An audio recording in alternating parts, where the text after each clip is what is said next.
Alors, évidemment, ces deux ouvrages-là que je présente aujourd'hui sont deux ouvrages, ils sont très différents sur le plan esthétique, sur le plan du format, sur le plan même de la reliure et tout.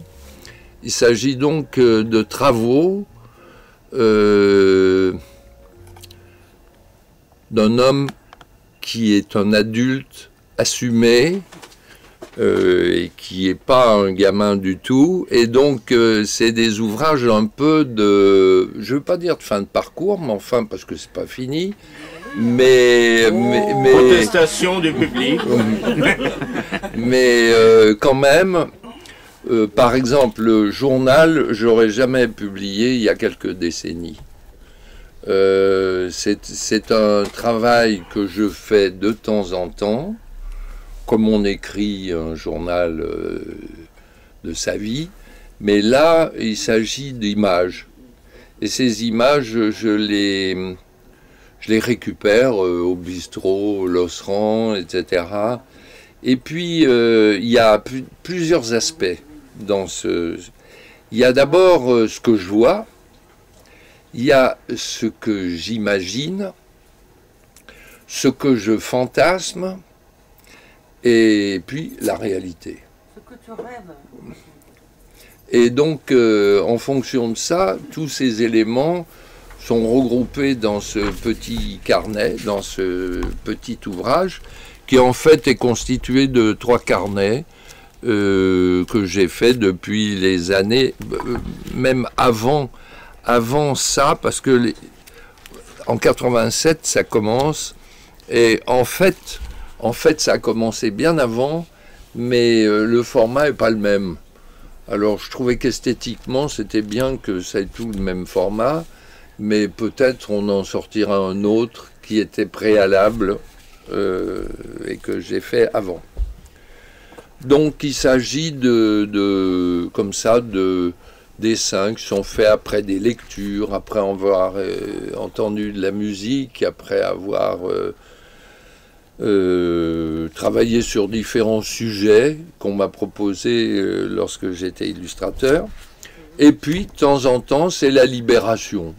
C'est la libération et je fais ce qui me passe par la tête. Et en même temps, il y a des personnages qui existent vraiment et qui sont que j'ai croisés dans la rue ou que, par exemple, je cite la rue Raymond-Losserand à un moment où nous nous trouvons en ce moment même. Où nous nous trouvons en ce moment même. Il y a, voilà, elle passait rue Raymond-Losserand. Était-elle prête à défendre les Vendéens et l'Église catholique bien en difficulté? Cette note, ce personnage faisait des photocopies dans la boutique il y a quelque temps. Bon, et elle était comme ça. Et quand je suis rentré chez moi, j'ai pas pu m'empêcher quand même de la noter, n'est-ce pas? Bon. Mais c'est un exemple, je ne sais pas qui est ce personnage, mais je me fais une histoire. Et par exemple, souvent des personnages que je croise, je m'imagine ce qu'ils peuvent être. Mais je rêve un peu sur ce qu'ils peuvent être. Mais je ne suis pas du tout convaincu que ce soit la vérité. C'est un côté romanesque. Je refabrique une histoire et peut-être leur vie et leur fonctionnement. L'autre ouvrage sur le tarot, alors on va me dire, bah oui, mais c'est complètement différent. En fait, je ne me suis pas aperçu, je le sais, depuis que j'ai commencé à travailler dans les années 70, en 70, je n'ai pas fait un livre qui se ressemble. C'est-à-dire que mon but n'était pas du tout de faire le tome 2 de quelque chose, mais de chercher autre chose. Et en même temps, de pouvoir exprimer d'une certaine manière ce que j'avais envie de découvrir. Et le premier livre que j'ai fait, c'est un livre pour la jeunesse, c'était Les Contes d'Ionesco chez Arlingquist. En 72, il a été publié. Et peu après, quelque temps après, j'ai publié Le Diable aux humanoïdes associés. Donc il y a une grosse différence entre les publications pour la jeunesse et puis les publications pour adultes. Et en fait, j'ai toujours été attaché à publier plutôt pour adultes que pour la jeunesse, même si j'ai fait les couvertures de, par exemple, Chair de poule. Mais on est venu me chercher parce que j'avais fait du fantastique, etc. Bien sûr, les éditions Néo et tout ça. Donc, le fait de faire pour la jeunesse m'a amusé. Par exemple, j'ai illustré 2 livres de Mark Twain chez Gallimard. J'ai illustré Chien des Baskerville. Là, déjà, c'est plus dans ma catégorie. Chez Gallimard aussi. Et donc, j'ai fait des livres extrêmement différents. Donc, comme vous pouvez voir, ils sont sortis à quelques mois de différence, ces livres. Celui-ci, les carnets étaient faits, etc. Et j'avais pas l'intention de les publier parce qu'il y avait des choses vraies, il y avait des choses fausses, il y avait tout un monde que je n'avais pas obligatoirement envie de me justifier et sur lesquels je ne me justifierai pas d'ailleurs. Et par contre, le tarot, c'est une vieille obsession parce que je me suis toujours intéressé à ce monde un peu de la métaphysique et de l'occulte. Et en fait, le tarot, je me suis posé la question de savoir exactement de quoi il pouvait s'agir. Et ce que j'en déduis, c'est que c'est le livre de la vie. Bon, c'est une tradition qui vient d'Égypte, etc. Et c'est le livre de la vie. Mais c'est un livre non relié dont on peut, je le dis d'ailleurs dans ce texte, dont on peut déplacer les pages comme on veut ou comme on peut. Et qui donne un certain nombre d'indications. Le côté divinatoire n'est pas le côté qui m'intéresse le plus. Hein. Je me suis intéressé, je parle aussi de l'astrologie, parce que je me suis intéressé beaucoup à l'astrologie à un moment, par curiosité, pour savoir de quoi il s'agissait, qu'est-ce que pouvait être l'astrologie. Et ce qui m'a intéressé, c'est les effets, n'est-ce pas, que peuvent avoir ces différentes méthodes pour réfléchir sur sa propre destinée, n'est-ce pas? Bon, voilà. Et puis, je disais à un garçon là qui m'a proposé de faire une dédicace, je lui disais, en fait, il ne faut pas oublier que le tarot, c'est un livre, mais le tarot, le jeu, ça n'a rien à voir. C'est-à-dire que c'est une interprétation de ce tarot divinatoire, dit divinatoire. Et puis, par exemple, les dominos, c'est une interprétation d'une autre technique qui est la géomancie. Donc chaque fois, on a toujours une interprétation d'un certain nombre de techniques métaphysiques qui deviennent ensuite des jeux, des systèmes de jeux, d'amusement, etc.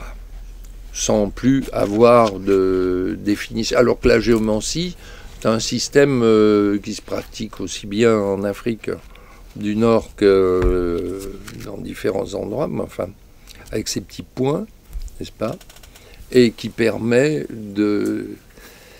non pas de définir l'avenir, mais de définir dans bien des cas une caractérologie de l'individu qui pose des questions.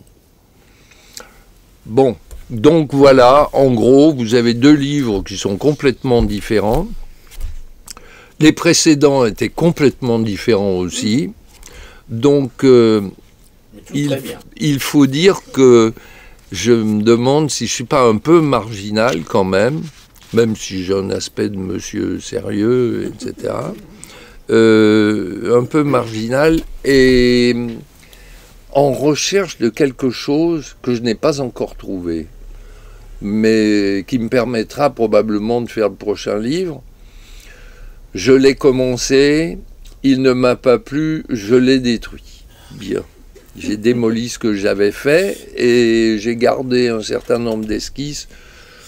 Je vais voir ce que je vais faire. J'ai plusieurs idées, mais bon, on verra. On verra ce que ça va donner. Je ne vais pas vous dire ça va sortir dans 15 jours, ou dans... c'est pas du tout le problème. Le problème, c'est que un livre, bah, c'est quand il est prêt et quand j'ai envie que ça se fasse. Voilà. Et puis, alors, juste une chose.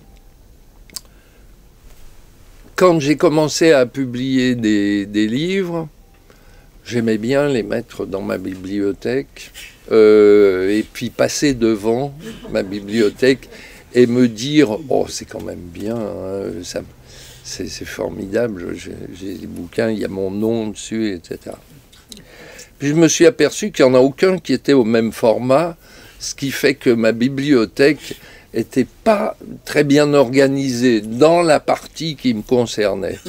Et donc je les ai enlevés, je les ai mis dans un placard et j'ai pu organiser ma bibliothèque dans une logique esthétique, n'est-ce pas? Et alors que j'ai sorti des livres qui sont grands, des livres qui sont tout petits, voilà.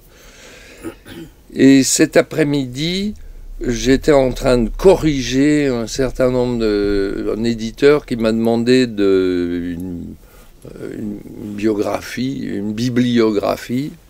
J'étais en train de corriger cette bibliographie et vraiment c'est là où je peux vous dire tous les bouquins sont différents puisque ça va du portfolio, un livre de bande dessinée, quand même pour expérimenter la bande dessinée, puis beaucoup évidemment de livres d'illustration, mais en même temps des livres qui regroupent des illustrations que j'ai pu faire pour des couvertures de livres en particulier, puisque je fais quand même beaucoup de couvertures de livres. Donc voilà.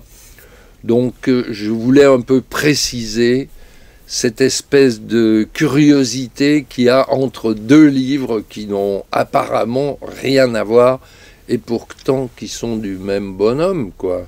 Ce qui veut dire aussi, pour terminer, que ce même bonhomme, bah, il peut avoir plusieurs formes de pensée et plusieurs formes de recherche. J'avais publié il y a quelques années un livre sur la peinture, quand je faisais de la peinture. Donc voilà. Alors on peut dire que je suis un peu instable, mais je ne sais pas si c'est de l'instabilité, plutôt qu'un goût de découvrir des choses constamment, de pouvoir ne pas m'emmerder, quoi. Et ne pas avoir répété des choses, car je ne suis pas un feuilletoniste. C'est la conclusion. Voilà. Bravo.